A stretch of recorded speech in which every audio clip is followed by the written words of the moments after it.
Hello, I'm President of the Downtown Sarasota Condominium Association. On behalf of DSCA, we welcome you to see such a great turnout for today's event. This workshop is one of DSCA's ongoing workshops held a few times a year on issues and matters important to our community. Just a show of hands, how many are you at a DSCA workshop for the first time? Okay, well that's good to see. To moderate tonight's panel discussion, I'm honored to introduce Dr. Peter Fanning. Dr. Fanning has been a resident of the city since 2006, and he is spent much of his career in working with the disenfranchised.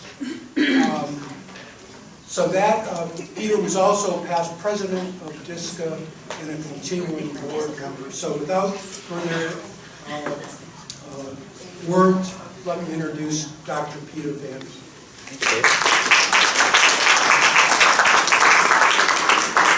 My mother would be so proud. Good job, Peter. Thank you. All right, so as you know, Future of Homelessness Solutions in Downtown Sarasota is our topic, and we have audience question cards out there. If you have a burning question you don't think it's going to get answered, then please just write it down, and one of the compatriots helping out here will pick it up. I will tell you it was very successful sending out a blast asking for questions before this forum started. So if you ask a question, it's gotten embedded somewhere in the presentation. So hopefully that's correct. Just put a big star on it if it wasn't. So homelessness in the United States is an urgent public health issue. Yes, it is an affordable housing issue as well. But the number one, from my perspective, and the people that I work with at the various localities and universities, we recognize this as an urgent public health issue. 1900, the average life expectancy in the U.S. was 50. So you've made it past that, you've made it past 1900. 2020, the average life expectancy in the U.S. was 77. Except the average life expectancy for a homeless person in 2020 continues to be, how many know? 50. After 125 years, we are still at the average life expectancy of the non-sheltered person. We can make a real difference by attacking this problem just in economics and in sociability.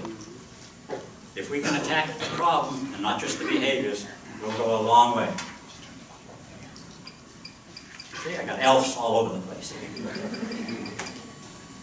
All right. So this is what we look like now. And you know, I used to be a very purveyor of country music when I lived in Colorado and Kansas and stuff. I moved here and I got attached to blues a little bit, but the country music system is going back. So I thought maybe we could focus on the thought and the title of the biggest country hit this year. You'll see it on Saturday Night Live next year. And the title of the album is Where I've Been Isn't Where I'm Going by Shabuzi. And that's really good. We spend so much time worrying about where we've been, sometimes we forget where we want to go. A problem well defined is a problem half solved. And our old friend Einstein, he had another. Let me just get this back. When asked if he had only an hour before the world was to end cataclysmically, what would he do? Spend 55 minutes defining the problem and 5 minutes solving it. For example, a person sitting or lying on the sidewalk is not the problem. It's only emblematic of a larger problem, but we spend literally hours, days, months to get just the right wording to lessen our inconvenience so we can remove this unsightly person by criminalizing this behavior without committing a criminal act ourselves. But we're going to focus on moving forward and looking at the problem, not just the behaviors. Tonight we have Joe Polzak, City Attorney, D.D. Jones, Coordinator Homeless Response, Sergeant Jamie Glockner, newly married, hot team member, Taylor Neighbors, newly CEO of the Suncoast Partnership on Homelessness, Brenda Downing Wiggins, she's been at the Salvation Army now a number of years as the Director of Operations, and then Megan Howell, Executive Director and founder of Second Half Homes, and myself. All right, so why are you here? Not much else to do until Dallas plays Cincinnati at 8 o'clock tonight. Kickoff isn't until 8:15, by the way. But for us and the panel, DSCA always wants to put out forward why we do these forums is to stimulate, familiarize, educate, and encourage. We don't do any enforcement. With thoughts and facts that may cause you to think differently in the present case about unsheltered persons.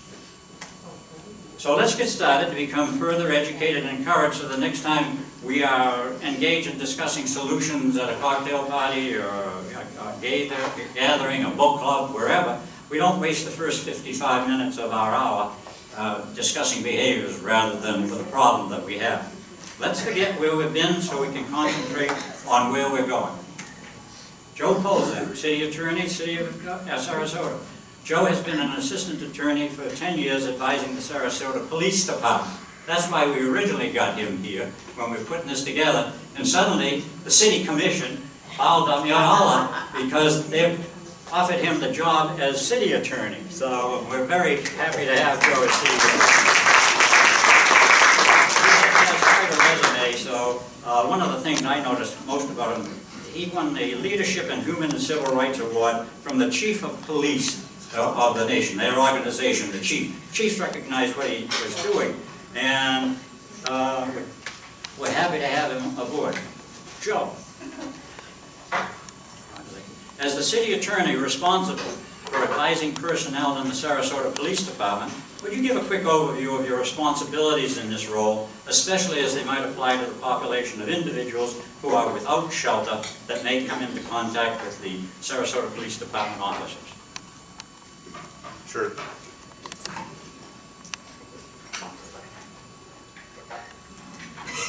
I guess I can't figure out how to work the microphone, so sorry.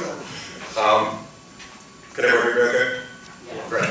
So thank you, Peter, and thank you everyone for coming tonight. This is a great turnout. It's really impressive to see everybody so engaged in our city, and especially on this issue. It's obviously a huge issue, and it's defining for many local governments, including our own.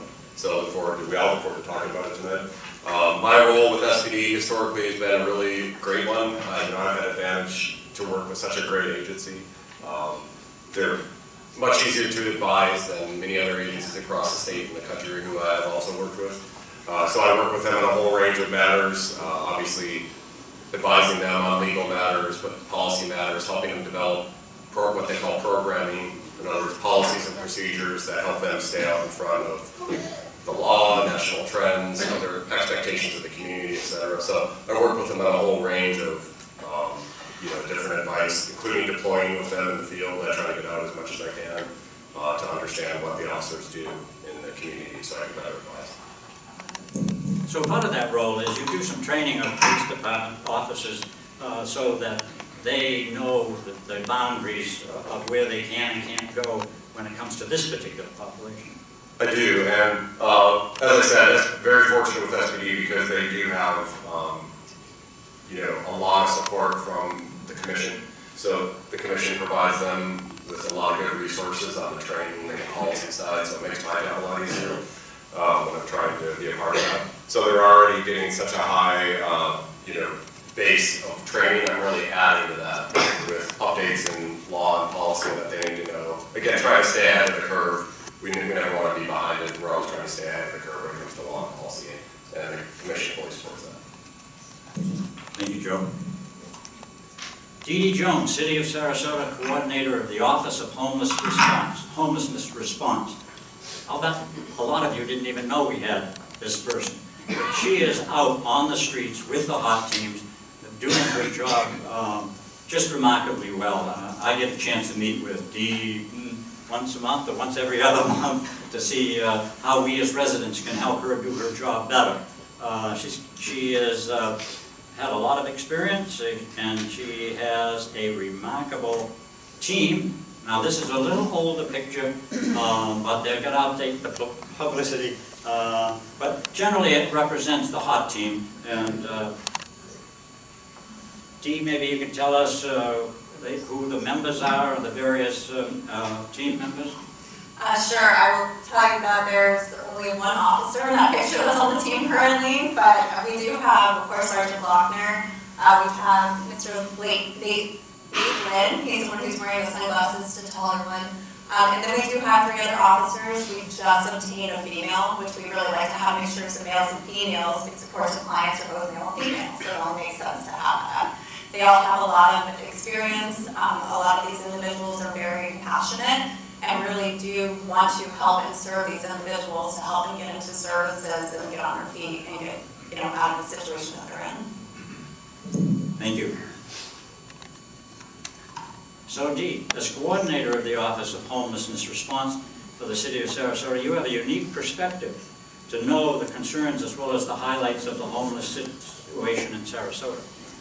What are the major challenges you see to improving the situation for unsheltered people in Sarasota and their impact on the perception of residents and visitors in the downtown area? So we have quite a variety of individuals out there. What we focus on as a team are those who are chronically homeless. A lot of those individuals have been homeless for many years. So just imagine you've been homeless for 20 years, you haven't really had any responsibilities, you haven't had to pay bills, you haven't had to have a budget. So they have a lot of things that really are barriers for them. So yes, we have a great system, Housing First. We work with Suncoast Partnership, St. Vincent de Paul, Jewish Family Services, lots of resources out there. But even when you put somebody in a home who hasn't paid bills for 20 years, that's a lot of responsibility for that individual. So it's understanding there's a lot of wraparound services needed as well. With that being said, housing is extremely expensive right now. For an individual that's seeking out just a room to rent, the cheapest rent that they'll find is $1,000 a month. So say this individual is getting Social Security, a lot of our clients get about $914 a month, so obviously they can afford that. We do have some resources. We work with the Sarasota Housing Authority, so we do have a certain amount of vouchers that we can use, and that's a huge resource because it makes rent affordable for them. And then of course we work with Suncoast Partnership funding that goes to St. Vincent de Paul and Jewish Family Services that work with veterans and individuals that are not veterans to get them in better situations where they can help them learn to budget and do those kinds of things. Another thing that we have issues with is, unfortunately, with the goodness of the heart of a lot of individuals, citizens donate to the side of the street a lot.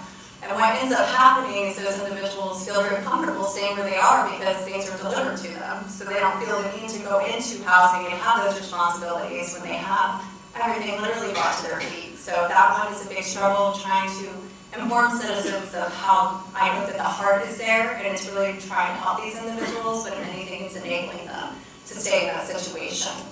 And another thing is, again, with the chronically homeless, there's a lot of substance abuse, there's a lot of mental health issues. We're grateful for second-car homes because those with those mental health issues, not only is affordable housing, but they do get those wraparound services. But there's just not enough of it out there. Like, we just need more and more. We always need more, it feels like. So that's definitely a struggle that we do find. Thank you, Dee. Just a side question. If a person walking downtown, resident, visitor, more likely a resident, and they see a person who they think may be a person without shelter or experiencing homelessness, either having a health event or maybe aggressively acting out towards people walking on the sidewalk, can people call the hot team directly? If they're being aggressive and you feel unsafe, you need to call 911. That's always a 911 call, because anytime you're in danger, whether it's a person experiencing homelessness or not, obviously that would be something that you want to make sure you get that immediate service and somebody to respond. Okay, I keep turning this off so we don't get a rebound effect. But at any rate, thank you very much. That's good advice. And again, remember, we don't want to be where we've been, but where we're going. So if you see somebody, treat them like you treat anybody else. I mean, if you saw somebody having a heart attack on the sidewalk, you wouldn't think twice of calling 911. Or if you saw somebody aggressively hitting upon somebody, you'd call 911, regardless of what they're dressed like. So that's what we want to try to achieve here today, is bring some amount of normalcy to this. So we have Sergeant Jamie Glockner, Sarasota Police Department. Sergeant Glockner is one of those unusual people who were born in Sarasota, stayed in Sarasota, works in Sarasota, and is trying to make our community a better place to be. Before being promoted, she worked as a patrol officer, a field training officer, and served as a member of the emergency response team. She's been on the homeless outreach team as an officer for 2 years. Sergeant? The HOT team subscribed to the 3 E's procedure of educate, encourage, and enforce. Would you explain what this procedure is, and based on your experience, how it improves helping persons without shelter and at risk of being without shelter, as well as the public in general? Yes. So our 3 E's is educate, encourage, and then enforce. So when we come in contact with somebody experiencing homelessness, we want to educate them on the resources that are available to them, the city ordinances that are in place that they might not be aware that they might be violating or potentially could violate later on. So we try and inform them so they can make educated decisions on bettering their situation, not breaking the law and knowing that they're doing it. And it's not always the first time that that works. Telling somebody that, hey, this is what we have in place, these services are available to you, sometimes because donations are brought to the side of the road, or sometimes they're pride. They don't want to accept the help. So sometimes it's not the first time. So that's where the second E is encourage. We want to encourage these individuals to take us up on these offers, the services that are available. Let them know what will happen if they continue to violate them. So, hey, in lieu of receiving court dates and racking up charges, accept these services, don't do this behavior, the different courses that they can take so they're not racking up a criminal record, essentially. And then if they're still choosing to live their situation where they are violating city ordinances or laws, that's where our enforcement comes in. And enforcement is not a horrible thing. We actually, in the city of Sarasota, have a court that is strictly for individuals experiencing homelessness. As long as it's a minor misdemeanor offense, then they go there and they can get connected to services, and if they progress through the program, then their charges are dropped. So they don't actually get that criminal record that we don't want them to get, because those really just make it harder for them to get jobs and housing and stuff. So we really want to try and force their hand, even when they are doing the wrong thing, to get help. And sometimes that court date is what does that, when they have to get connected to services just to avoid legal action. That's sometimes forcing their hand, but sometimes that's all they need.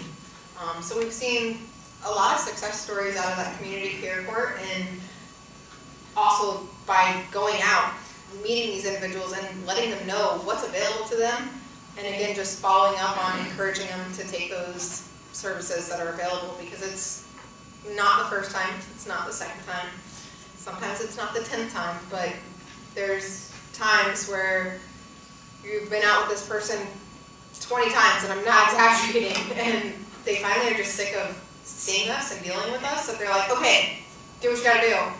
And that is when, they start that process of getting housed and getting clean or getting on their mental health meds, whatever it is that might have them in that situation. So that's where our 3Ds come from, and in my opinion, they are very successful. Thank you. Taylor, how are you? I'm doing well, thank you. Okay. The next question, though, is a pre-forum question. Let me, this is what I call a pre-forum question. You sent this in, someone sent this in, and I try to sprinkle them in relevant to where the people have been talking. So Joe, Dee Dee, and Sergeant Jamie have been speaking. So often non-unsheltered persons are solicited for money while downtown especially. Will verbal requests for cash still be allowed in the new legislation? So this is actually an HB 1365 question, but it spills over into the hot teams and the community outreach. Joe, what do you think? So, sorry. As to 1365, that does not regulate solicitation, what some historically have called panhandling, which is not a term really that's to be used anymore. So those solicitation crimes are not covered by 1365. What about the cash of change? There was a time, I don't know, when I first got here, when cash changed the hands from me as a citizen to the person without shelter. I was the one who was committing a criminal act. Is that still the case? So we've had for some time, the city of Sarasota has had a solicitation code in our system already, and SPD's enforced it. And it's basically in 3 different provisions, and for those who don't know, that area of law is governed by the First Amendment to the U.S. Constitution. So there are very significant restrictions to comply with the U.S. Constitution that we built into our system of ordinances, especially with those. And it's basically, you can't solicit aggressively. You know, at your freedom to swing your fist ends where somebody else's face begins, kind of concept. 2, certain non-traditional public forum locations that the constitutional scrutiny isn't as high. And then 3, roadway solicitation for certain arterial roadways, which again implicates pedestrians interacting with the drivers of moving vehicles. There's a safety issue for that. We survive constitutional scrutiny due to that rationale. So we've had that code in place for a while, and we use it with this. Okay, thank you. Just a reminder, I know some people were raising their hands. Write it on your card. If I haven't already got it somewhere in the presentation, we'll try to get to it at the end. Peter, some of the people didn't hear him correctly or something. Oh. Didn't understand what you meant, like can you panhandle or is it against the law? Couldn't understand a word you said. Oh, really? Okay. Is it this mic? No, I think it's the mic makes noise. Okay. Can you hear me if I just talk? Yeah. Okay, great. So, I know I listen. yeah. So I'll just talk about solicitation. For those, the question revolved around that, you know, individuals soliciting other individuals for money or whatever. So that is an area of law that's governed by the First Amendment to the U.S. Constitution. It's very significant constitutional scrutiny over any local government's attempt to regulate in that space. So we've had, the question originally had to do with Florida House Bill 1365 that doesn't affect those crimes, that area at all. We have an existing city code sections that govern that and regulate it in 3 different areas. 1, aggressive solicitation. We prohibit that, we regulate that because I said a few minutes ago, the freedom to swing your fist ends where somebody else's face begins. That common sense logic in America does apply and we use it. 2, certain non-traditional public fora, as they're called, are subject to less constitutional scrutiny. So we can regulate solicitation in those spaces. An example of that would be by an ATM, where we have a little bit more freedom to have a stronger regulation. And then 3rd, the other area we can enact stronger regulations than we have is pedestrians interacting with moving vehicles. That invokes a safety issue. Again, that survives constitutional scrutiny, so we regulate that. On arterial roadways only, you can't solicit a moving vehicle. So we already have that code in place. SPD regularly uses it. We don't need to add any other code sections. So you mentioned Dee and obviously the sergeant get a chance to see these kinds of behaviors. Dee, how does your HUD team, Sergeant Amy, how does the HUD team, when they see something like this, how do they react? Well, I'll say with my team, the case managers, if we see somebody in that position, it does give them the opportunity to talk to that person, engage with them, and we do a lot of the educating and encouragement part too. Of course, we obviously don't do enforcement, we're not law enforcement, but we do really want to engage with those individuals just to see what their situation is. I know that there was an officer that did make contact with somebody just last week. It was a female. He was able, are you getting a lot of feedback? Yeah, a lot of feedback. I think it's bouncing off the table. Sorry about that. Is that, no, there's a lot of feedback. Just turn it off. I just don't have the loudest voice, so I'll do my best. So I know we had law enforcement last week engaged with a female that was soliciting, and she was on a main road where it was illegal, so he was able to discuss that with her, and he used the education portion to let her know rather than going right to enforcement.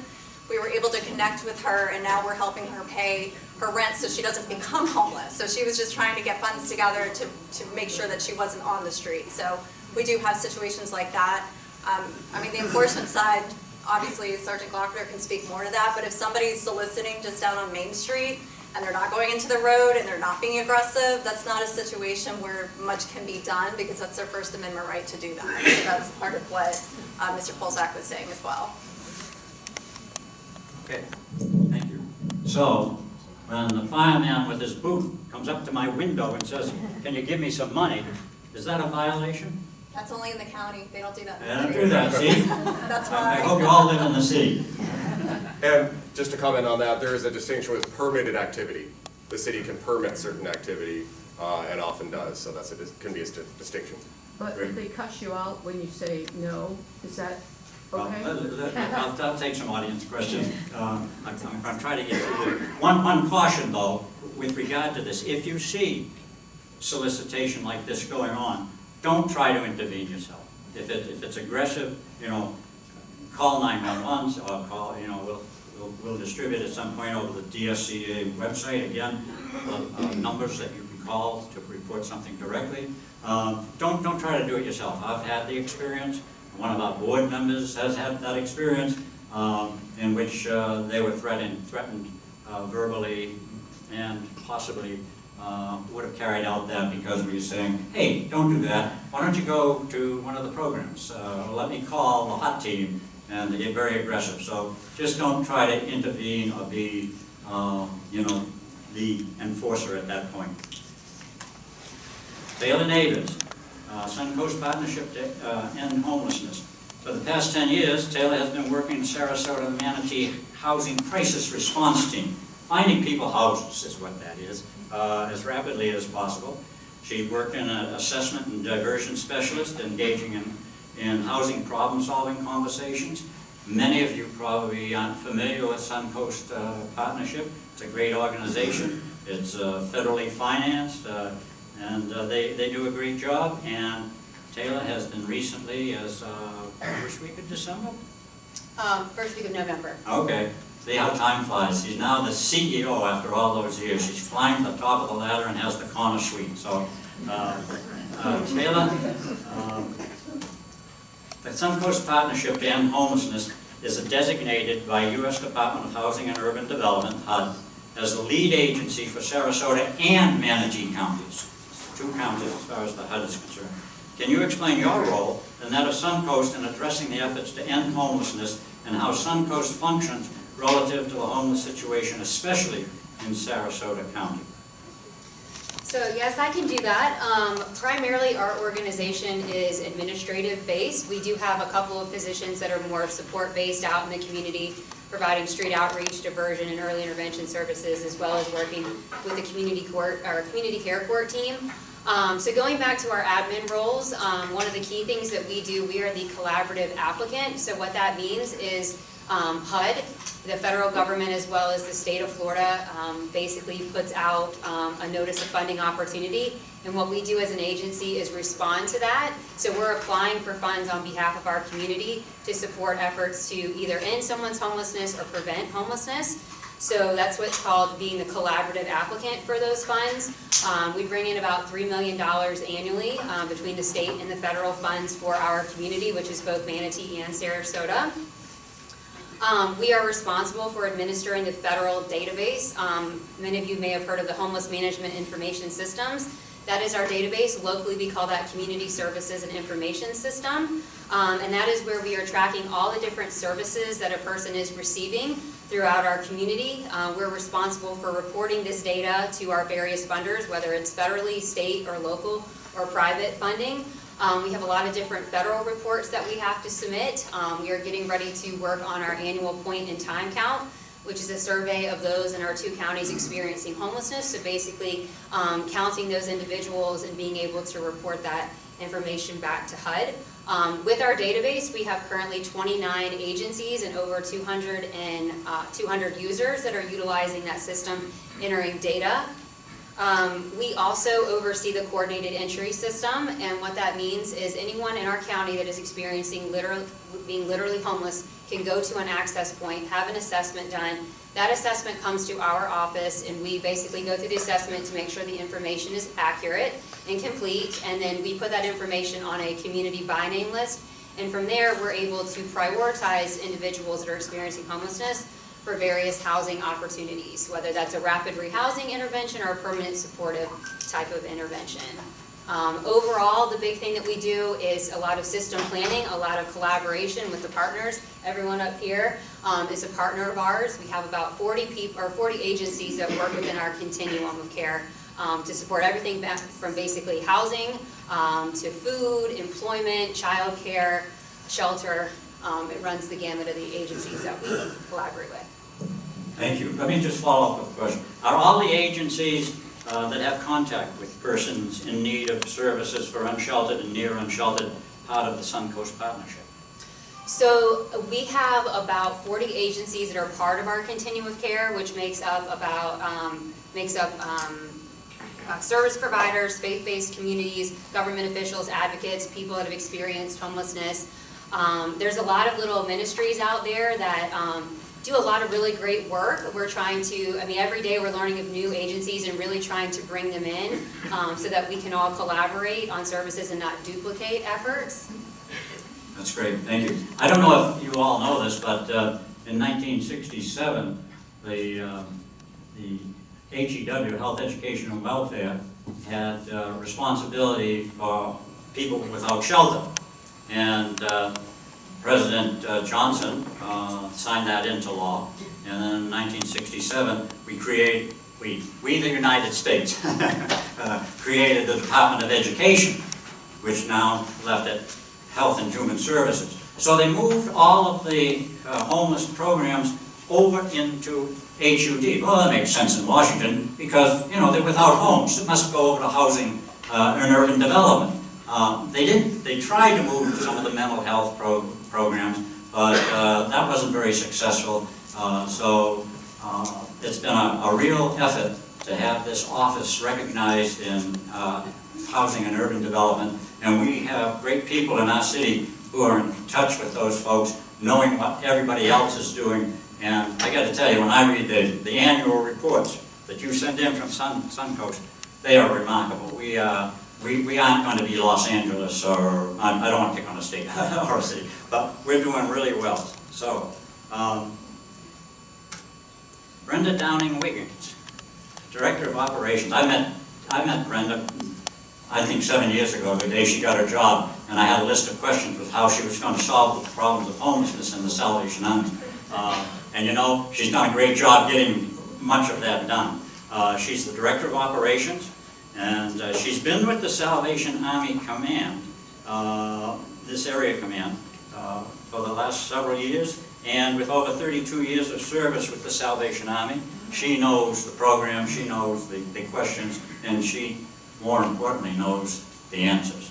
So, Brenda, the Salvation Army is a national organization that provides an array of services with many communities throughout the nation. Not all the communities.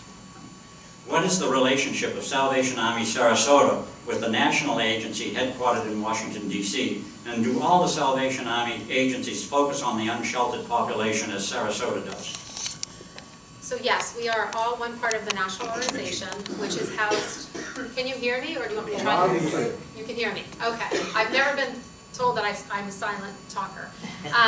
So yes, the Salvation Army is a national organization, which we are headquartered in Washington, D.C. / Alexandria, Virginia, depending on who you speak to.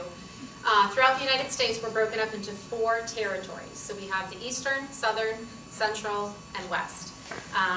As Peter said, I spent about 28 years up in our Eastern Territory, predominantly in Connecticut and Rhode Island, where I supported both states and all of our different programs and services.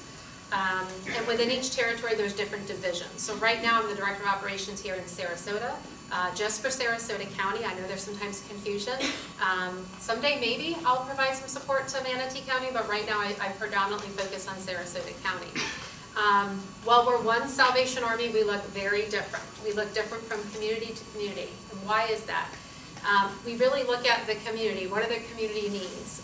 What are the funding opportunities for us? What can we afford to provide in the community? So it does look different from community to community based on what the needs of the community are. I would like to say almost every Salvation Army provides some level of support around homelessness issues. Not every location is able to provide the level that we have here in Sarasota County. They may provide some basic clothing, food, those type of crisis services, but they don't all have the capacity to have the long-term case management, supportive services that really can come alongside folks, families and individuals, to help them along their journey to housing stability. Thank you. I would like to say that when I first got here in Sarasota, Salvation Army was a problem. And as I met with boards of directors, downtown Sarasota Condo Association and others, we realized that one of the problems at the Salvation Army, the problem was the leadership kept changing. You know, because it's a semi-faith-based organization, they send people here who are ministers and so forth. And that was a problem because somebody would come and their focus was different from the last person and the program would change. It's been quite different since Brenda got here. She stays focused. She's very concerned. I'm going to say that she's very concerned about all of Sarasota County. She understands what Northport's problems are, what Dennis's problems are, and what our problems are. And she knows that, you know, that there are people in Bradenton who come over here even though they live in Manatee County. She's aware of that, and is making strides to make sure that all people get served without the imposition to the people who are living here. Megan Howell, Executive Director and Founder of Second Heart Homes. Megan and I go back a ways. She was well, I'm going to let her tell you her story, but she has created a Sarasota-based 501c3. It's a not-for-profit organization, so you can give money to that organization, and if you're in the right income bracket, you can make a deduction. And that organization is dedicated to reviving the dignity of the homeless and mental health community through housing support and love. Megan, oh wait a minute. 4 years ago, you were waiting tables, maybe 5 years now, at a popular downtown restaurant called Patrick's. While going to college, when you came across a person without shelter who had been surviving on the streets for the prior 25 years. Please tell us your story from that awareness to the present Second Heart Homes program. Yes, thank you. And I have a loud voice too, so that works. And thank you to everybody who's here. We're doing a lot of the hard work, and without everybody's commitment here, there would be a lot more homelessness. There would be tent cities. So I just want to mention that. So I was waitress at Patrick's. I might know many of you from there. I've always had rainbow hair. And I met a homeless man living on the sidewalk who had been homeless for 25 years.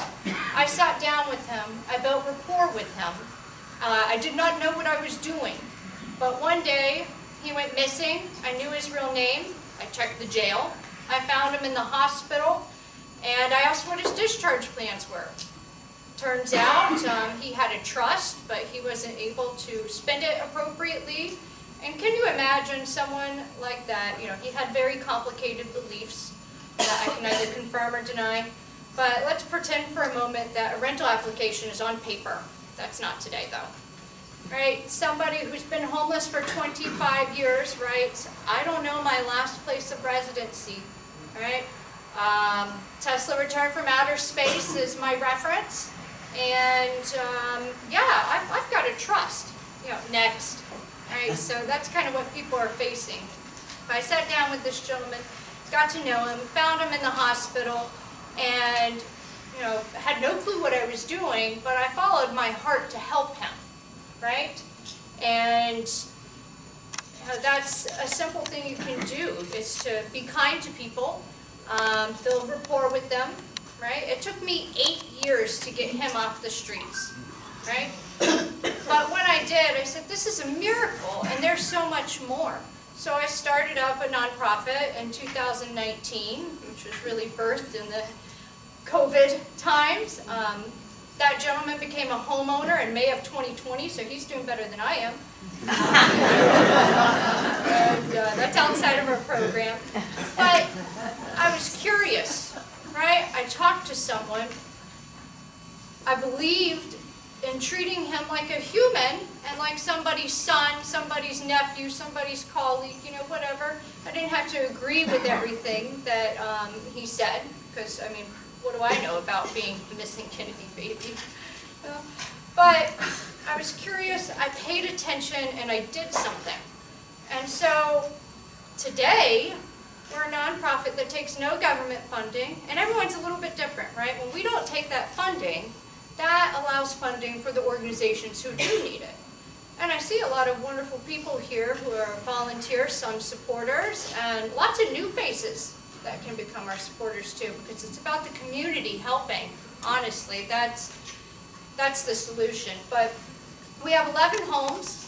We have 68 people with a mental illness that's manageable off the street, where they can stay permanently, if that's their plan, and they're given supportive services to help them through the day, through the week, to either gain employment or independent finances, you know, to have a wellness check, to work on a budget, to learn how to use a day planner. Again, as Peter mentioned, going from, I mean, think about 25 years on the streets to clean, white, beautiful home that's decorated very nicely, right? It's an adjustment.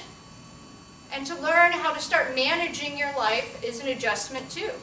We help our residents get set up with a primary care physician.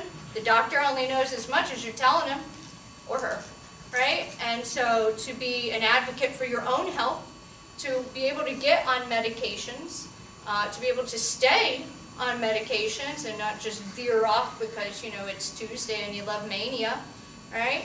But to learn how to advocate for your needs, to know when you're doing well, to know when you're not doing well, and to be able to reach out and have that support. And, you know, you can't be anything unless you're safe. So having housing, right? And housing that's not going to be ripped out from underneath you. Again, people can stay as long as they'd like. Or if they want it to be temporary and they want to use it for a stepping stone to something else, we support that decision too and adjust our case management services to meet those individual needs. And that's what we need. Our equation is very simple. Housing, support, and love, and the community is part of the solution.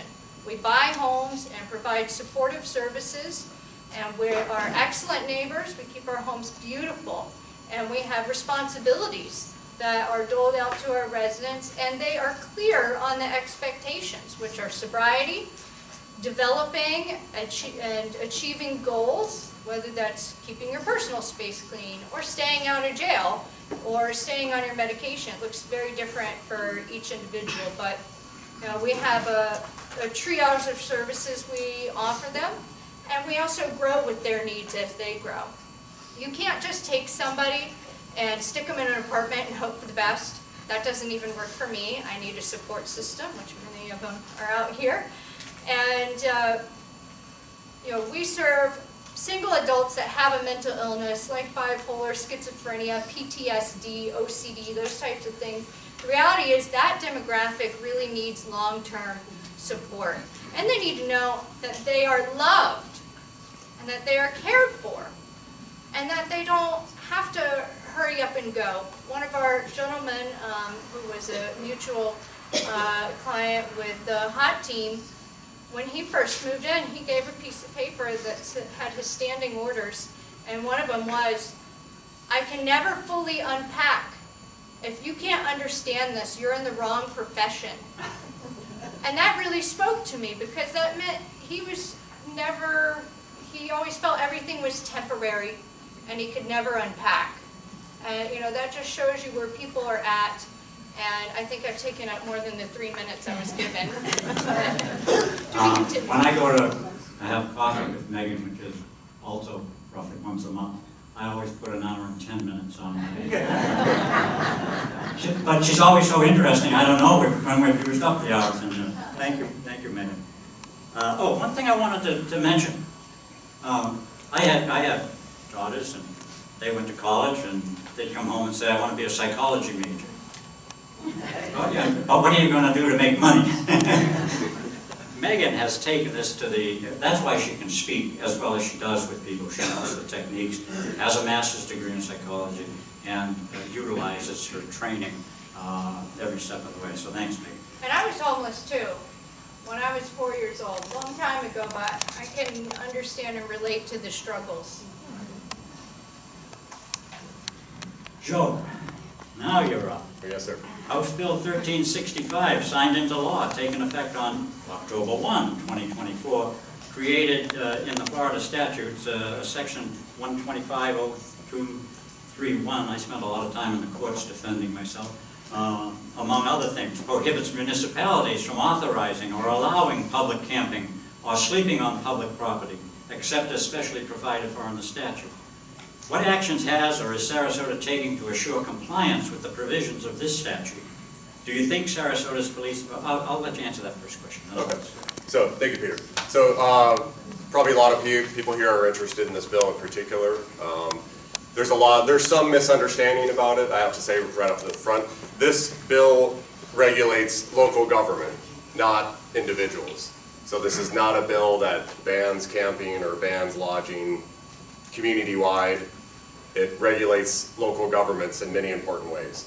And so the most important way is that it kind of sets a standard that cities, essentially, if you look at some of the announcements that were made with the signing of this bill, specifically by the governor, it's that the bill is aimed at preventing the breakdown of the rule of law that we've seen in some other states and some other communities where camping on the streets is regularly allowed. This bill seeks to prohibit governments from allowing that. So the key operative language in it is that it prohibits a local government from regularly allowing lodging as it defines it. We don't do that. We don't regularly allow that. We have City Code Section 3441 that's been in place for some time. It's been litigated, it's been upheld, and that prohibits outdoor lodging. Therefore, the bill has minimal impact on us. Okay, thank you. So here's a pre-forum question, one that you sent in, and you partly answered it, but not completely. Are persons experiencing homelessness or panhandlers of any ilk allowed or in some way protected by law to bother those eating outside at downtown restaurants? I think the intent of the question is that this happened to me, you're sitting outside at a table, and a person comes up and says, please help me. I usually tell them where the Salvation Army is and where they can get help, and if they want, I can call DD and get the process started. But based on that question, some of you, this question came up in different ways on my email. Is there a law that protects these people from engaging in that kind of behavior? Sure, and I'll let Sergeant Morrison jump in if she wants. But so we do have, as I mentioned, solicitation code in the city, and it does regulate what is otherwise a First Amendment protected speech on where somebody can do that. And some of those locations, as we mentioned, as far as intersections of arterial roadways in general, that's prohibited because of the danger of interacting with moving vehicles. That makes sense. Other areas are areas that we can safely regulate without exposing the city to legal risk because of the constitutional scrutiny. And those are certain locations that are defined in our ordinance. Now, it's important to know when we talk about restaurants, these restaurants that are outside of many of our on Main Street and many of our local businesses, those are spaces that the restaurant has effectively kind of leased from the city, so it becomes a form of private property in those spaces. So the business can safely choose, obviously, who it accepts into its restaurant or not. The important thing to note, and I'll let Sergeant Morrison add if she wants, but if you have, like somebody asked you earlier about, somebody yelling at you while they're soliciting you, that probably does fall under our aggressive solicitation ordinance, especially if you feel threatened or that you can't separate from that person. And the key takeaway is to, as Dee Dee Jones mentioned, if you do feel unsafe or threatened, you should call the police department. You shouldn't handle that by yourself. And as 911, not non-emergency, just to clarify, like that, anytime you feel unsafe, always use that number regardless of the circumstance. And if you are eating in one of those, they're actually considered sidewalk cafes, the outside seating at all of these restaurants downtown, and somebody does approach you and ask you for money, do the best you can to ignore them. Let your waiter or waitress know what's going on. Ask them to call the police. They can call the police. They can actually trespass the individual from that area. I will say it doesn't mean that enforcement's going to happen. Yes, they will be, police will always respond. We have to respond. It doesn't matter what type of call it is, whether we think it's important or not, which anytime somebody's calling, a lot of times the information's not exact, so we want to go, because we're investigators, we want to know what happened. We're going to respond. It doesn't mean that they're going to get taken away, go to jail. It doesn't mean they're going to get a court date. A lot of this stuff has to happen in our presence. It doesn't mean that we can't interact with them, find out their story, get them connected to services, and at the very least, remove them from that establishment and make them where they can't come back for at least a period of 1 year. I don't recommend you guys being the one to tell them, hey, you need to go somewhere. We deal with all kinds of individuals. Sometimes they're under the influence. Sometimes they're off mental health medication that they highly need. You never know what you're going to get, so that's where let us handle it. We're trained and equipped, so, and if we need more of us, we'll bring more. So don't interact with them yourselves. Just let somebody at the restaurant know, and most restaurants in the area know what to do. They'll call. Good comments. Thank you. So you started to hand me cards, C-A-R-D-S, cards. So at any rate, I think I'm getting through the presentation. I will tell you this, if we have time at the end, I'll address these publicly.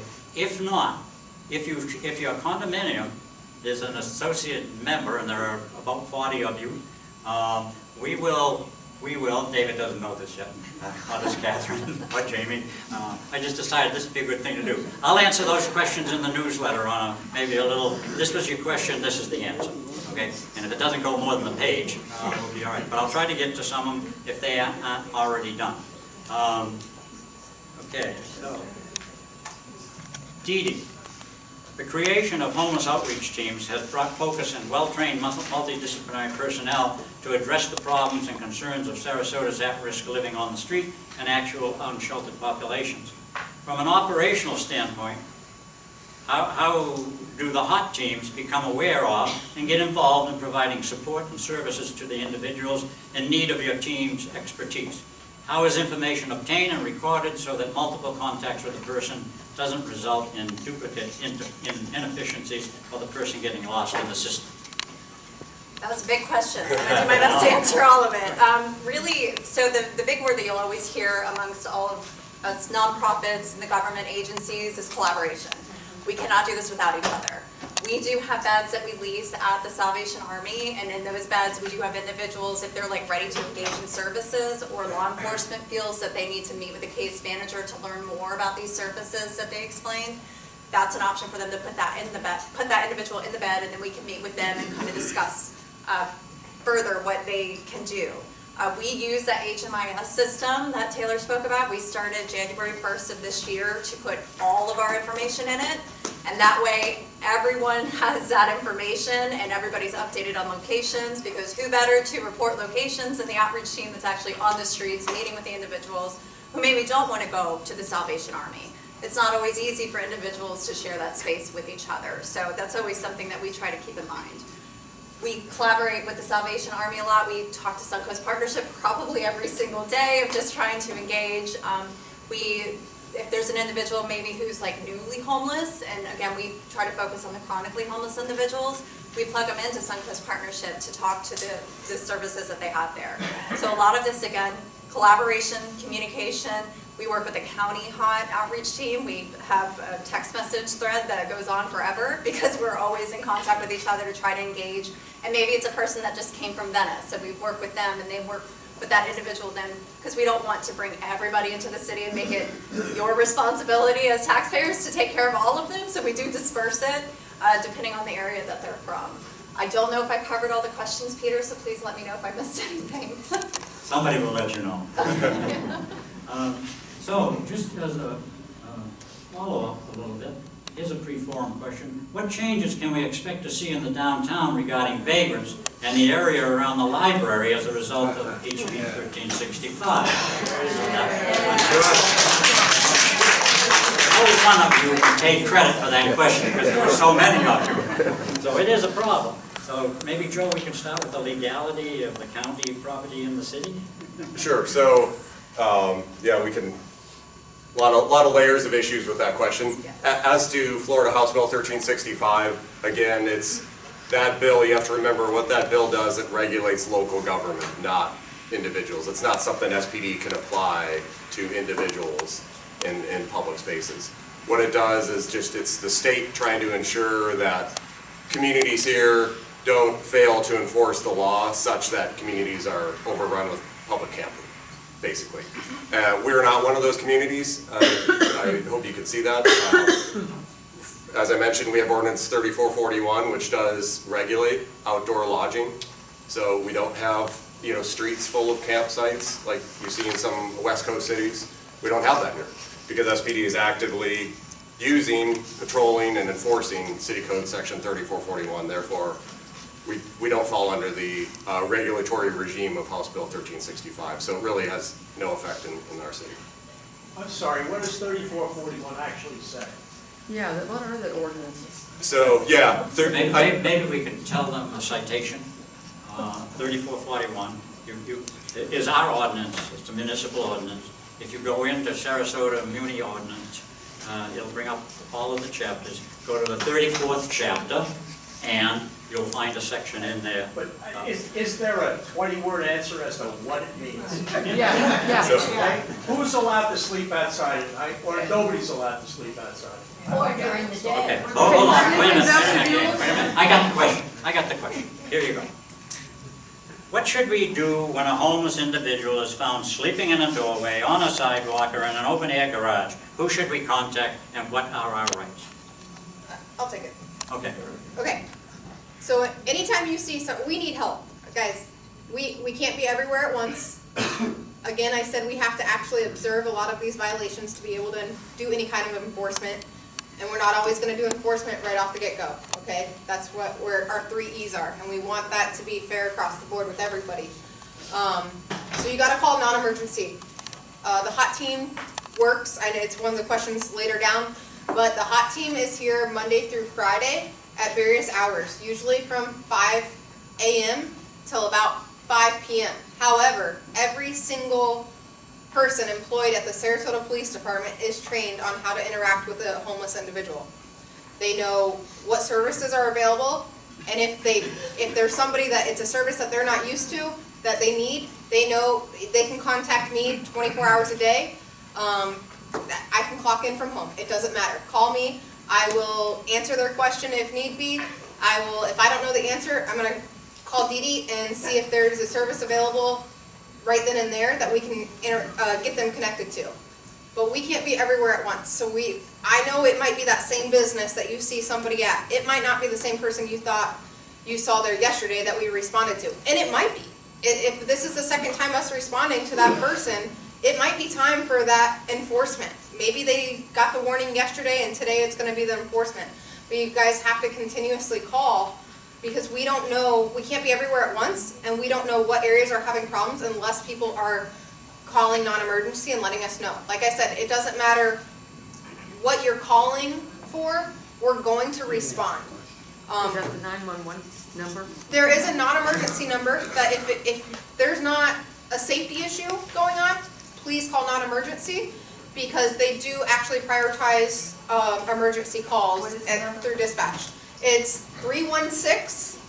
941-316. Yes, 941-316-1199. Let me see if I can hang on.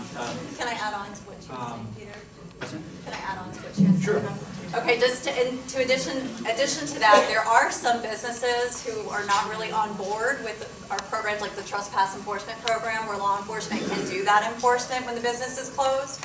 And there are some businesses out there, unfortunately, that allow people to sleep in those areas. So please understand that there's sometimes where their hands are tied. It's a private business, so they might not be able to do the enforcement that they would like to do in those situations. And then lastly, just to add on to the library, those individuals that are at that library have had enforcement done on them over and over again. Unfortunately, we can't arrest our way out of this. We've learned that through the years. You can't throw somebody in jail for 30 days. They're going to come out and come back to the same place. So they are currently, one is enrolled with the community care court. He's just not participating fully. But we do engage with those individuals. We're not going to give up. We're going to continue to talk to them to try to get them into these services. And they'll continue to give them tickets, and sometimes they'll go to jail over that and things of that nature. But please understand that we're doing everything that we possibly can without just throwing them in jail for no reason. So it's something just to understand. And I want to let you guys know what's so attractive about the library. There's free Wi-Fi. Starbucks provides free drinks. And a bathroom. And a bathroom. Why would you go anywhere else? I will get to your questions if I can. I want to play by the rules that I sent out. Some of you have sent questions in, so let me keep going and see where we go at the end of this presentation. Because I put a lot of work into these questions.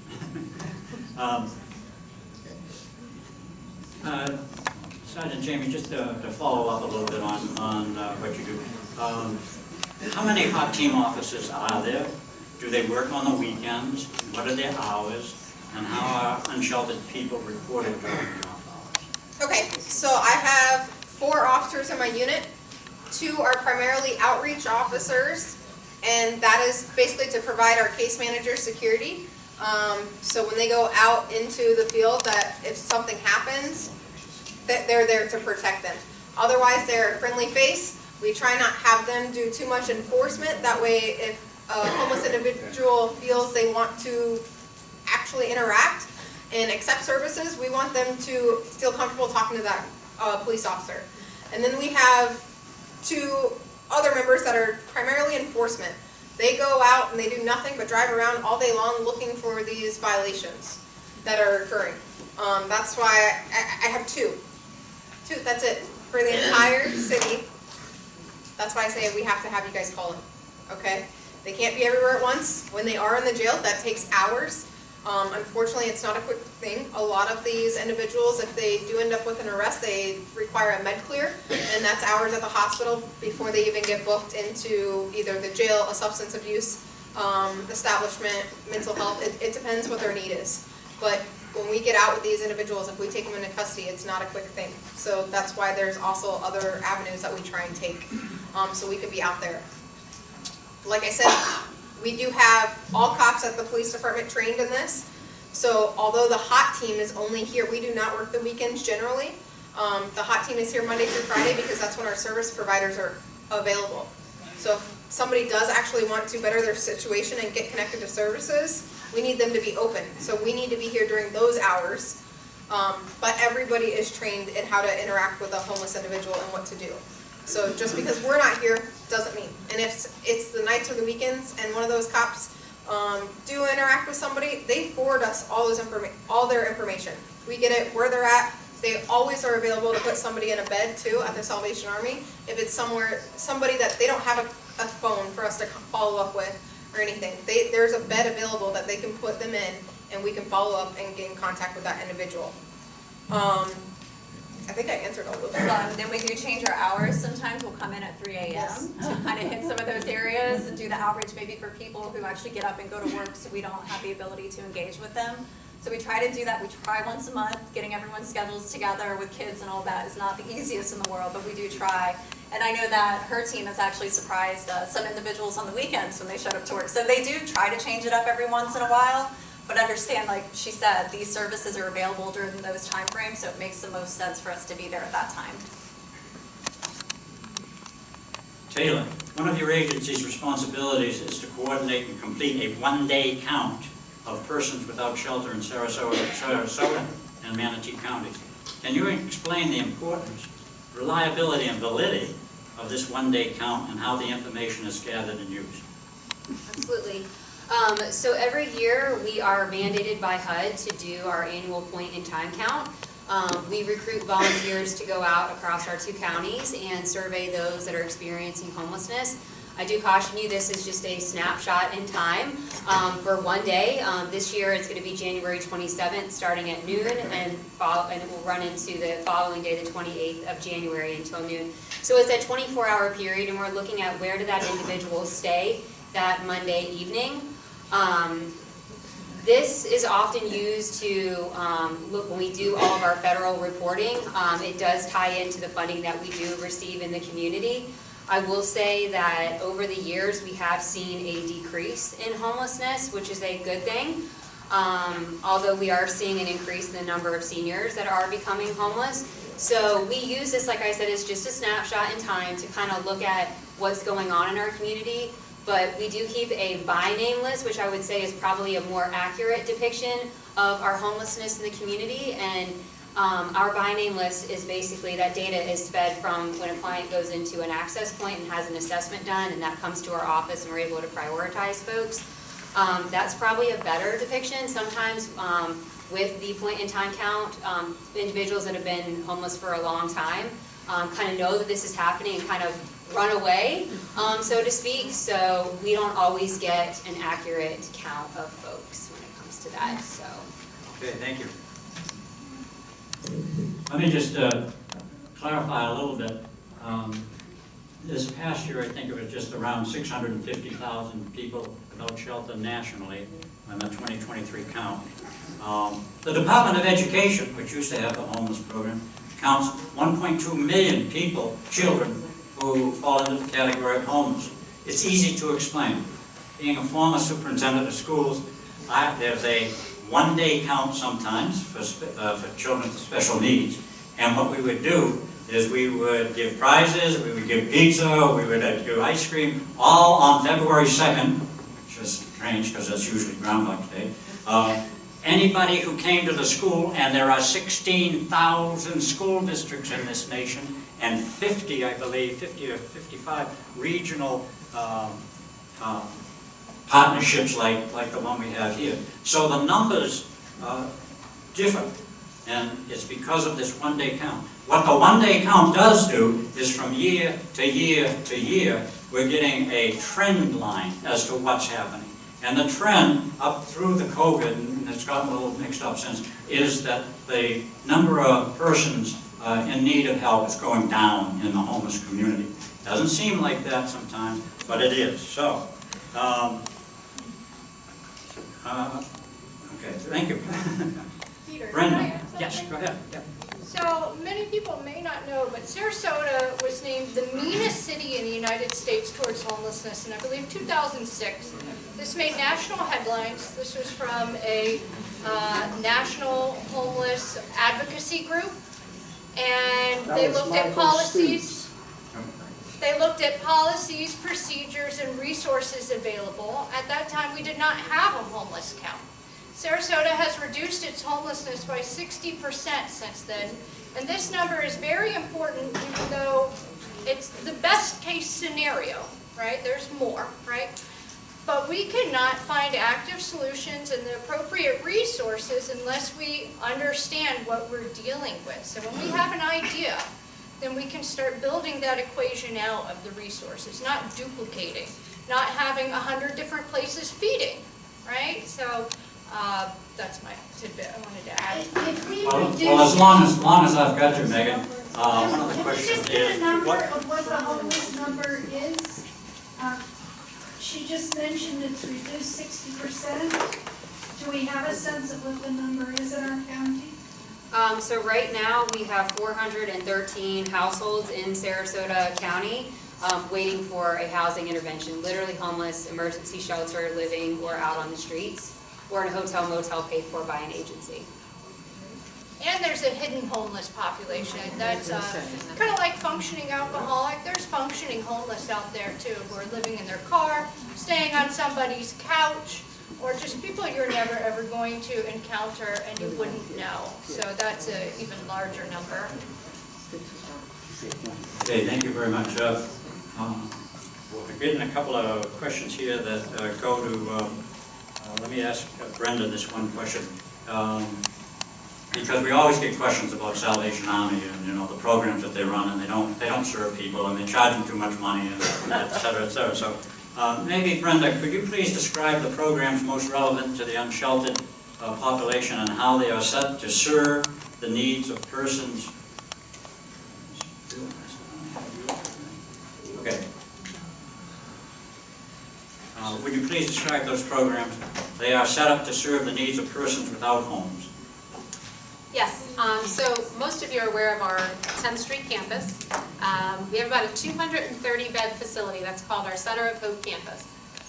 We charge $0. We don't charge anything for the services that we provide. In that 230-bed facility, we have many partnerships that we've talked about here: county homeless outreach, city homeless outreach, community treatment court. We have some recovery programs as well. And then the Salvation Army, we've changed our model of how we're doing our own emergency shelter. Many of you may know the old model where you had to pay $12.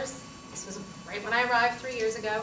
And you could get a mat on the floor, a meal, and a shower, but you would go back out during the day. Why? Because we used our dining room, and so the other 150 to 200 people in our facility would now need to come down to the dining room to have their breakfast and receive all of their services. We no longer have that model now. We've actually increased, that could hold about 30 to 35 people on any given night.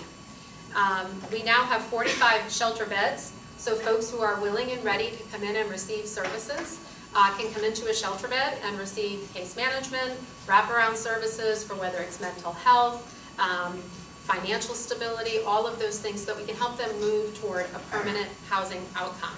The mat on the floor was providing no-touch services, no support. We had many people who were working who would come in and sleep on a mat and have to get up and go to work the next day. There was no safe landing place for them either. So right now in the Center of Hope, we are very low barrier housing first, meaning folks can come in intoxicated, under the influence of something. It's all behavior based, so as long as their behavior is not aggressive toward anyone else living in that community, they're able to stay in our Center of Hope as long as they're working towards some level of their housing stability plan. There is no one size fits all to working with folks who have been chronically homeless. What works for me will not work for Taylor. What works for Taylor will not work for Megan. So it's really important that through all of these partnerships, we come together and provide these services and meet people where they're at and help them get to where they want to be. Now I say that recognizing, we've heard this over and over again, Officer Jamie was saying, you know, they can go out once, twice, 10 times, 20 times. That is the reality, is that folks come in and they think they're ready and perhaps they're not. Their barriers are just too much in that moment. It doesn't mean we'll never make them successful. I will tell you, in this last year where we've changed our model, we had 177 people come through our own 45 beds. Of those 177 people, 50% went into some level of a positive permanent housing outcome. While that does not sound high, that is significant. These are people who would never have been touched if they were on a mat on the floor. So we are working toward improving what we're doing, creating best practice models for when people are willing and ready. A lot of times, they may find folks, you know, Sergeant Jamie said it best, well, they're not there 24 hours. I promise you, 24 hours a day, folks are being brought into our bed, whether it's 1 in the morning or 4 in the morning, if it's a Saturday or Sunday. We never close, we're always open. So if those folks go into one of their beds and one of our beds open up where maybe they can land for a longer period of time to keep those beds flowing along with the county hot beds flowing, you know, those are more short-term stays, then we try to work closely to make those referrals internally. You know, we talk about Megan's program. If folks successfully commence for one of our recovery programs after being with us 3 to 4 months, and perhaps reunification with family is not an option, they don't have anywhere else to go, we may work with Megan's programs as well, because that's another level for them to stay sober and stay on their journey. So we do have a lot of programs. They cost nothing. So if folks are asking you for money to come stay at the Salvation Army, they're not giving us their money, I promise. They're receiving a lot of programs and a lot of services. I would say the average length of stay looks much different now. Back in the day, I say that because I feel like I've been around this community for a long time, you would expect no one to ever be in your shelter bed more than 60 days. You know, you help them get an ID, you help them save a little bit of money, and they could afford to go out and get an apartment. Now the average length of stay is 90 days, but I will tell you we've had some people stay with us 6 to 9 months. That's how long it takes to reduce some of their barriers, to help them save up money or secure income of some kind, so that they can actually go out and afford an apartment if and when there's inventory available. I will say one of the biggest things that I am seeing, and Taylor mentioned it, and it's very disheartening, is the amount of older adults who are homeless in this community. I looked at a report last week. We have someone in our shelter who was 87 years old. We have a significant amount who are over 60.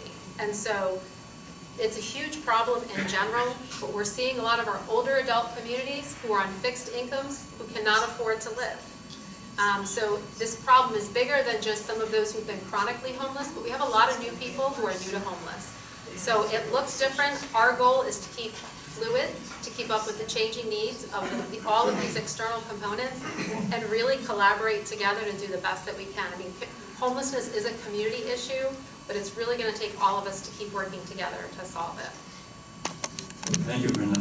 Let me just also say one thing. If you've driven by 10th Street, at 10th Street and Central, you've seen people out on the sidewalks, you've noticed the city is being very proactive. Some of you have asked about signs. For businesses and condominiums, there is a program, a no trespassing program. You can post a sign on your property. This will allow a police officer to see something happening on that property, and they don't have to contact you personally before they can intervene. So if you're eligible for one of those signs, the second thing is that... Yeah. Sorry to interrupt you. I just wanted to mention one data point because Brenda, we're both talking about it. Just to give some perspective, right now we have 157 seniors. Those are over the age of 55 that are currently homeless and seeking services in our county. Wow. That's great. I mean, that's not great, but thank you for intervening. They're the fastest group of homeless issues now. Okay. Now, let me see if I can... Oh, here's one that you ask frequently, and we used to hand out little cards that said your donation can kill or something like that. So one of the questions that has come up from one of these cards, and I'd like to address it: do you encourage people to give cash to the needy on the street, or do you discourage it? And if so, what do you suggest? Discourage. Anybody want to answer? We discourage as a team. Yes. Discourage. Can't all talk at once. No, Second Heart Homes is a fantastic place. The Salvation Army, Suncoast Partnership are all wonderful places to donate your money because they are resolving homelessness for them. I'd like to add, if you give someone money on the streets, there's two parts to that. First, think, what do you want to accomplish? Do you want to accomplish a short-term need, which is food, or if you're telling them not to buy drugs or cigarettes, then you're giving them a restricted fund, okay?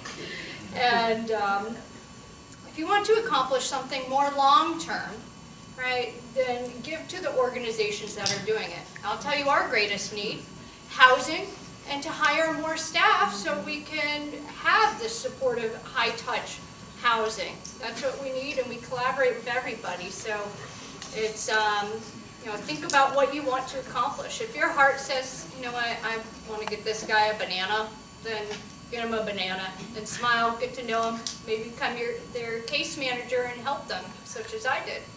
But we have to think about the long-term solutions and what we can individually do. I believe everybody is here to come speak to your condo association about ways you can engage. We have a volunteer sign-up sheet back there, so we love volunteers.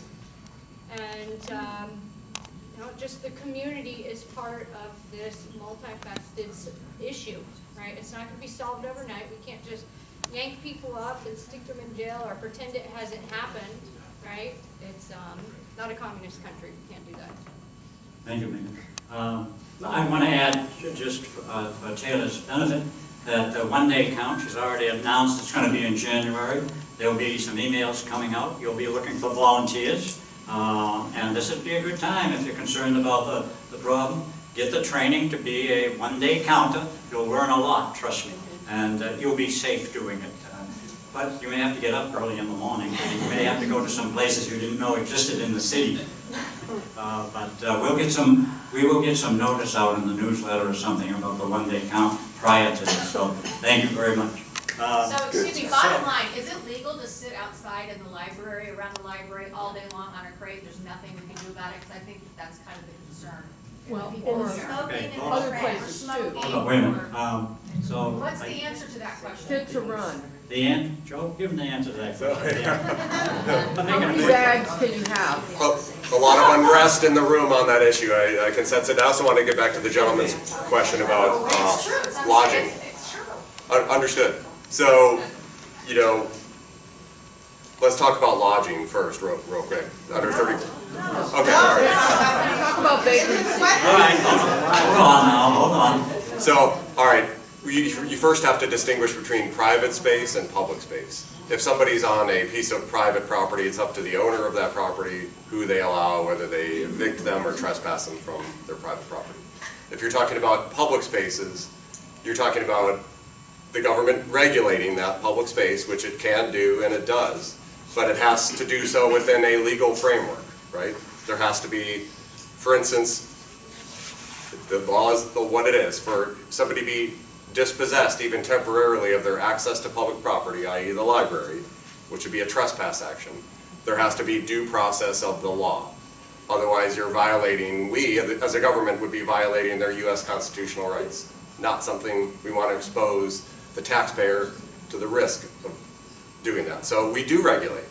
For instance, the library has rules, as we do for each of our facilities, that govern the use of that particular public space.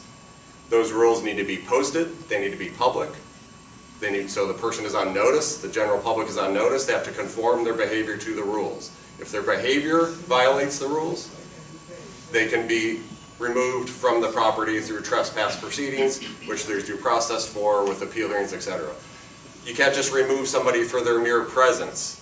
There has to be rules about their behavior. It has to be their behavior that's violating, that's the reason for their eviction from that space. Okay. I actually want to speak on this real quick. A lot of these individuals that you're seeing around the library, there's a reason where you're seeing them. And the mulch area is not considered the library, it's actually city right-of-way. And we're not able to trespass somebody from city right-of-way. So the individuals that you're seeing in the mulch along Central have been trespassed from the library because they were breaking a rule, one of the library's posted facility rules. And they have found an area, none of you are homeless in this room. If you go in that same area, I can't do anything. I cannot, if you're breaking an ordinance, if you're violating an ordinance or a law, sure, I can enforce that, but I cannot trespass you to the point where you can't come back. So I can only do the open containers, you'll see. Dee Dee mentioned one of those individuals are in community care court. They're in community care court for, I believe, open container and trespass after warning. Lodging, actually, And several lodging. So you'll see, Yes. when they do sitting on the crate, I'll answer the question, sitting on the crate for all hours of the day is not illegal. Great. It is Okay, not I'm illegal. gonna move on, folks. I just want to, hold on, no, I'm in charge. City street. It's a city street, that's correct. And it's First Amendment right to sit and ride on the public sidewalk. They It's cannot not be First blocking the Amendment right. sidewalk. I've been told by several police officers, okay, as long as they're not obstructing pedestrian traffic, they're permitted to sit and ride and camp out on the public sidewalk. Is that true or not true? There's a lodging violation, so sitting and lying down, it's in itself, if they're not blocking the sidewalk, is not lodging outdoors. Lodging outdoors has more than one element that they have to meet in order for them to be in violation. So if they are on top of blankets or cardboard or covered up by something, if they have multiple personal belongings around them, like you have to have more than just one. So if they're laying on top of that cardboard with all their belongings everywhere and they have nowhere else to go, they're in violation of lodging. If they have started a fire, like they're trying to cook something, if they're No, I'm sorry to interrupt, but just that they're sitting and lying on Main Street. by itself, no. They can do that. Yes. That's their First Amendment right.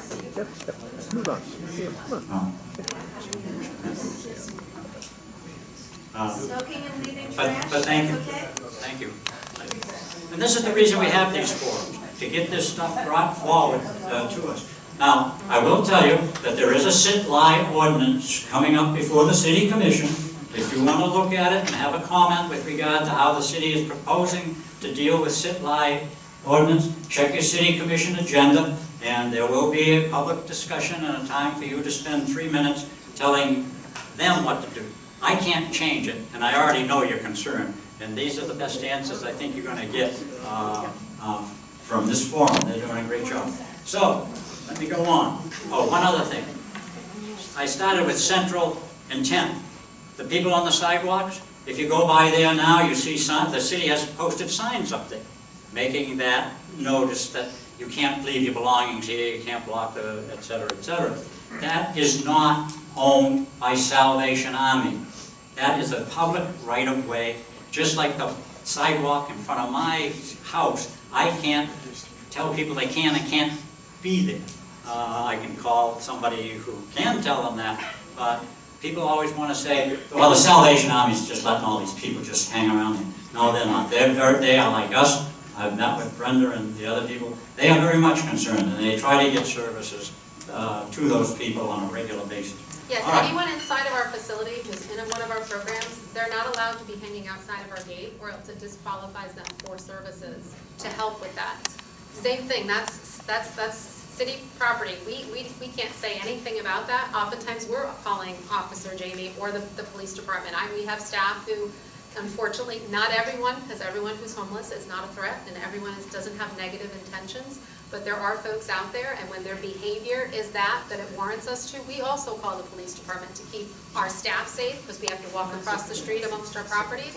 So we do the same thing that we're asking the community to do as well. Okay, thank you. Here's a pre-forum question, and we're wrapping up to the end.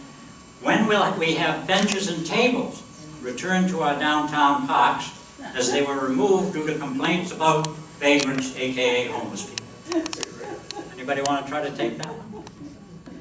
I mean, based on what you guys are having issues with, you don't want them returned. Really, it's very inviting for all. So just understand that all individuals will use that, whether it's one of us or if it's an individual experiencing homelessness. So it's understanding that they have every right to sit on those benches as you do. So the more that we have, the more individuals you'll see sitting there.